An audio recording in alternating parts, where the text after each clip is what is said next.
এই দাঁড়ান দাঁড়ান, আপনি কোথায় যাচ্ছেন?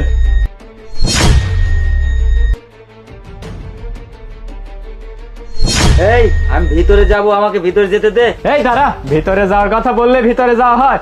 তুই কে যে ভিতরে যাবি? আরে এই বাসাটা আমার ছেলের, আরিফের, আমাকে ভিতরে যেতে দে। তুই আমাকে ঠেকাচ্ছিস কেন? এই তুই কি বলতেছিস? তোর ছেলে আরিফ, তোর যে ড্রেস আপ, তুই তো একটা ফকিন্নি, আর তুই এসে বললি যে আরিফ আমার ছেলে আর আমি এটি মেনে নিয়ে তোর ভিতরে ঢুকতে দিব? তোর মতন ফকিন্নি এসে বলবে যে আরিফ আমার ছেলে, আমাকে ভিতরে ঢুকতে দাও, আর আমি ভিতরে ঢুকতে দেবো? হাজলাম করার জায়গা পাসটা না? তুই যা এখান থেকে, চলে যা। এই তুই কার সাথে বেয়াদবি করতেছিস? আমার ছেলে আরিফ যদি জানে না, তোর চাকরি কিন্তু ক্যান্সেল হয়ে যাবে, বুঝতে পারছিস? আমাকে যেতে দে। এই দাঁড়া, যে এসে বলবে আমি আরিফের বাবা আর আমি এটি মেনে নেব। দেখি তুই আরিফের কয় নাম্বার বাবা। আরিফ স্যারের কাছে একটু ফোন দিয়ে নি। যে চেহারা, এ নাকি আরিফের বাবা।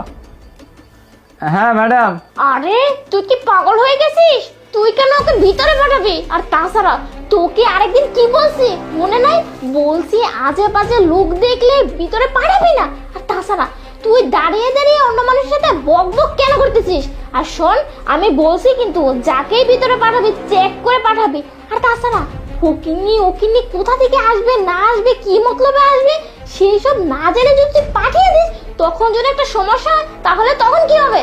শোন আমিনুল, তোকে বলতেছি তাড়াতাড়ি বিদায় কর, না হলে কিন্তু তোর চাকরি থাকবে না। তাড়াতাড়ি বিদায় কর। ঠিক আছে ম্যাডাম, ঠিক আছে। এই ভালো ভালো বলতেছি, এই জায়গা থেকে যা, না হলে কিন্তু হাত পা বাইরে ভেঙে দেবো। যা বলতেছি, কথা কি কানে যায় না? এই বৃদ্ধ মানুষের সাথে কেমন ব্যবহার করা লাগে সে আদব কায়দা কি তোর বাপ মাও শেখায় নাই? আমার যদি আগের দিন থাকতো না, তোকে দেখিয়ে দিতাম। আরে শালা বলে কি রে, মুখে কি খই পড়ছে? এই যা। কিরে চলে গেছে? হ্যাঁ ম্যাডাম, অনেক কষ্ট করে বের করে দিছি। শান্তি, একবারে বেঁচে গেছে। ওকে তো আমি একদম দেখতে পারি না, বুঝতে পারছিস? কি বলেন ম্যাডাম? তার মানে কি ওটা সত্যি সত্যি আরিফ স্যারের বাবা নাকি? আরে হ্যাঁ, ওটা তোর আরিফ স্যারের এই বাবা। কি বলেন ম্যাডাম? যদি আরিফ স্যার জানতে পারে তাহলে তো আমার চাকরি থাকবে না, আমাকে তো মেরে একবারে শেষ করতে দেবে। ম্যাডাম আপনি এত বড় একটা কাজ করালেন আমাকে দিয়ে, ম্যাডাম আপনি এটা ঠিক করেন না ম্যাডাম।